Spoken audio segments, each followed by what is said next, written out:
رسول اللہ صلی اللہ علیہ وآلہ وسلم کی بیاست کا پہلا ہی سال تھا اور ابھی صرف چند خاصان خدا ہی اسلام کی دولت سے سرفراز ہوئے تھے کہ اللہ نے حضرت مصعب بن عمیر رضی اللہ تعالیٰ عنہ کو بھی دولت ایمانی سے نواز دیا۔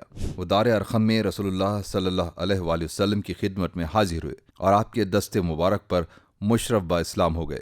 کچھ مدت تک تو آپ نے اسلام کو چھپائے رکھا، لیکن زیادہ دن تک یہ بات راز نہ رہ سکی اور اسلام لانے کی پاداش میں ان کے گھر کے لوگوں نے انہیں گھر میں مقید کر دیا اور طرح طرح کی تکلیفیں اور اذیتیں انہیں دی جانے لگیں۔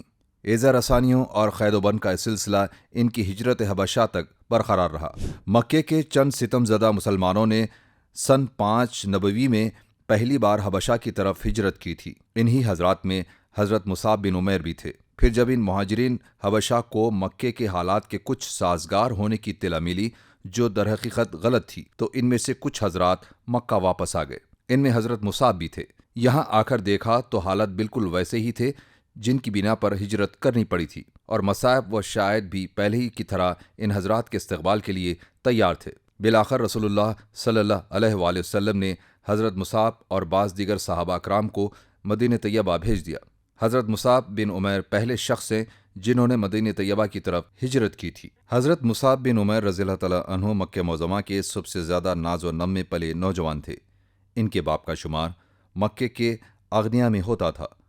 وہ حضرت مصعب سے بہت محبت کرتے اور ان کے لیے بہت قیمتی اور شاندار کپڑوں کا اہتمام کرتے تھے کہ ایسے کپڑے مکے کے کسی نوجوان کو نصیب نہ تھے۔ لیکن اسلام لانے کے بعد ماں باپ دونوں نے ناتا توڑ لیا اور ہر طرح کی تکلیفوں اور آزمائشوں سے حضرت مصعب رضی اللہ تعالیٰ عنہ کا واسطہ پڑنے لگا۔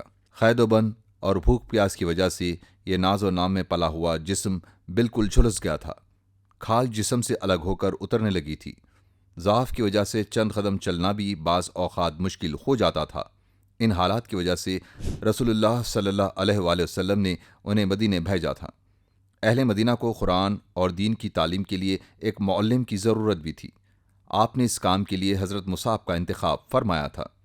مدینہ کے صحابہ اکرام کی ایک بڑی تعداد ان کے ہاتھ پر ایمان لانے والوں اور ان سے علم دین حاصل کرنے والوں کی تھی۔ ایک دن رسول اللہ صلی اللہ علیہ وسلم نے ان کو اس حال میں دیکھا کہ ان کے جسم پر صرف ایک بوسیدہ چادر تھی جس میں چمڑے کے پیون لگے ہوئے تھے۔ آپ کو ان کے اسلام لانے سے پہلے کے ناز و نام یاد آ گئے اور ان کی اس خستہ حالی کو دیکھ کر رونے لگے۔ ان کا شمار اکابر اور اہل فضل صحابہ کرام میں ہوتا ہے۔ وہ اولین ایمان لانے والے اور حبشہ کی طرف پہلی ہجرت کرنے والے مہاجرین صحابہ کرام ہیں۔